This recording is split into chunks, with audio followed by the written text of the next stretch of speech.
wa bihi nasta'inu ala umuri dunya waddin. Wassalatu wassalamu ala asrafil anbiya'i wal mursalin wa ala alihi wa ashabihi ajma'in. Amma ba'du. Qala Allah ta'ala fil Qur'anil Karim. A'udzu billahi minasy syaithanir rajim. Bismillahirrahmanirrahim. Innama tundiru man ittaba'a dzikra wa khasyar rahmana bil ghaib wa basyirhu bimaghfirati wa ajrin karim. Inna nahnu nuhyil mauta wa naktubu ma qaddamu wa atharahum wa kulla syai'in ahsaynahu fi imamin mubin. Shadaqallahul azim. Al-ayah. Jamaah salat subuh rahimakumullah. Puji syukur kita panjatkan kehadirat Allah Subhanahu wa taala atas segala nikmat dan karunia-Nya. Hari ini kita masih diberikan kesempatan oleh Allah untuk menghirup udara dan merasakan nikmat-nikmat yang lain. Tiada lafal yang bisa kita gambarkan untuk mensyukuri itu semuanya kecuali dengan lafal Alhamdulillahirabbil alamin.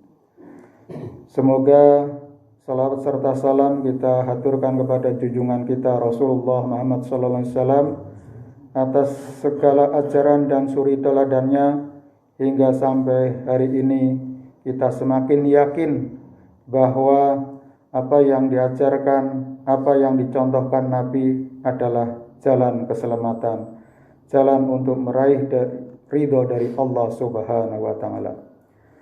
Jamaah yang berbahagia, di depan saya kutip dua firman Allah Subhanahu wa taala yang tercantum dalam surat Yasin, surat yang setiap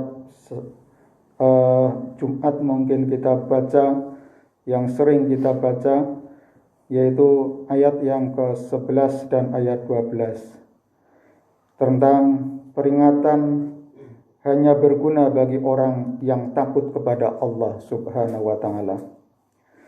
Innama tundiru manittaba'a dzikra wa khasyar rahmana bil ghaib. Sesungguhnya kamu hanya memberi peringatan kepada orang-orang yang mau mengikuti peringatan. Jamaah rahimakumullah, maksud peringatan yang diberikan oleh Nabi Muhammad SAW hanya berguna bagi orang-orang yang mau mengikutinya.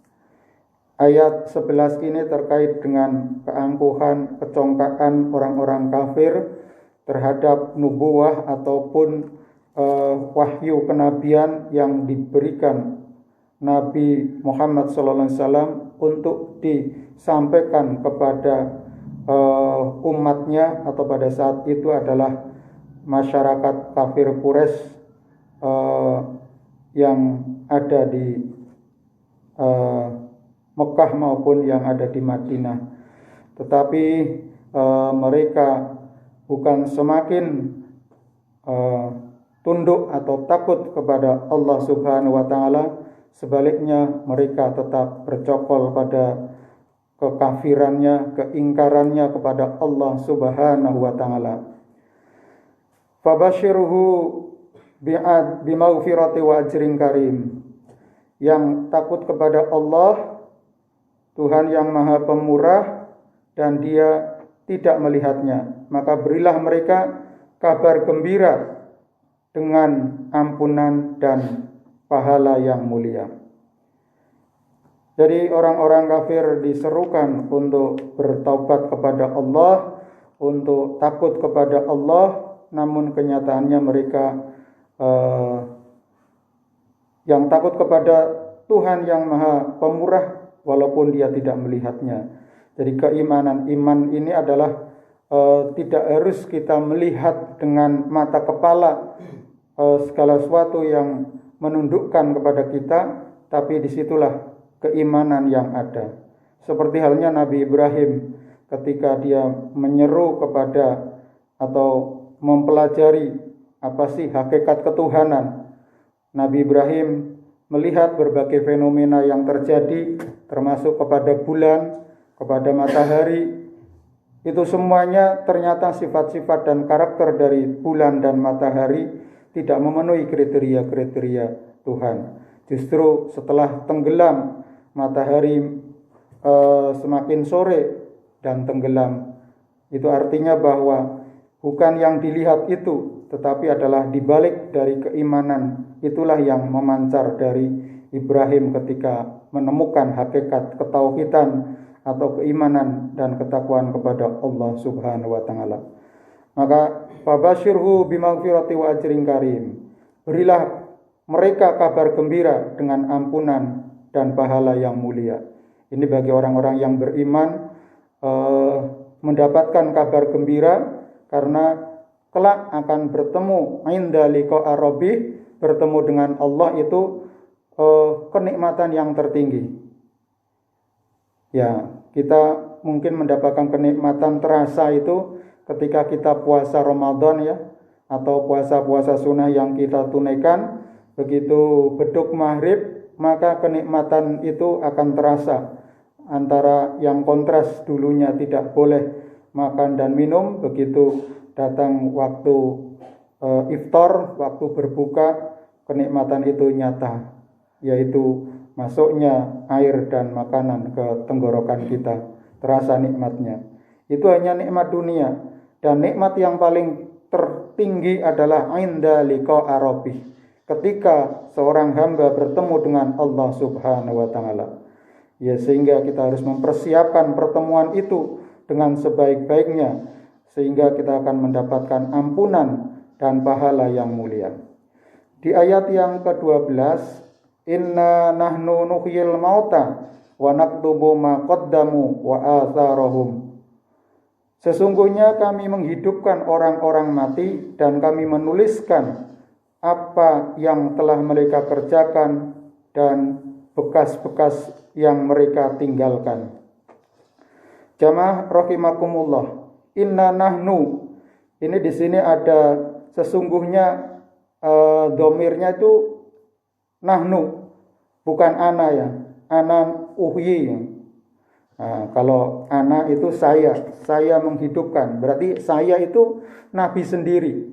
Ketika dalam proses kehidupan, para mufasir itu melihat dari uslub atau tata bahasa atau susunan kata itu terdiri dari domirnya adalah nahnu. Artinya bahwa ketika proses menghidupkan itu tidak hanya Allah saja yang menghidupkan dalam proses kehidupan.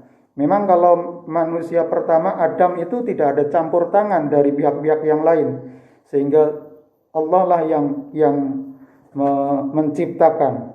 Tapi dalam proses kehidupan berikutnya, manusia itu inna nahnu nuhyil mauta, sesungguhnya kami menghidupkan orang-orang mati. Wa naktubu ma qaddamu, dan kami menuliskan apa yang telah mereka kerjakan. Ma qaddamu wa atharahum wa kulla shay'in ahsaynahu fi imamin mubin. Yang telah mereka kerjakan dan bekas-bekas yang mereka tinggalkan. Nah, dalam proses kehidupan, menghidupkan, Allah itu menyertakan ibu dan bapak kita sekalian. Karena dari proses kelahiran dan kehidupan inilah manusia itu bersuku-suku, berbangsa-bangsa. Inna khalaqnakum min dzakari wa unsa wa ja'alnakum syu'uban wa qabaila lita'arafu. Nah, ini nahnu berarti tidak hanya Allah saja, tetapi menyertakan manusia. Dalam hal ini adalah kelahiran setiap orang dari rahim ibu kita masing-masing. Di sini ada peran dari ibu kita yang mendidik kita, melahirkan kita dan mendidiknya.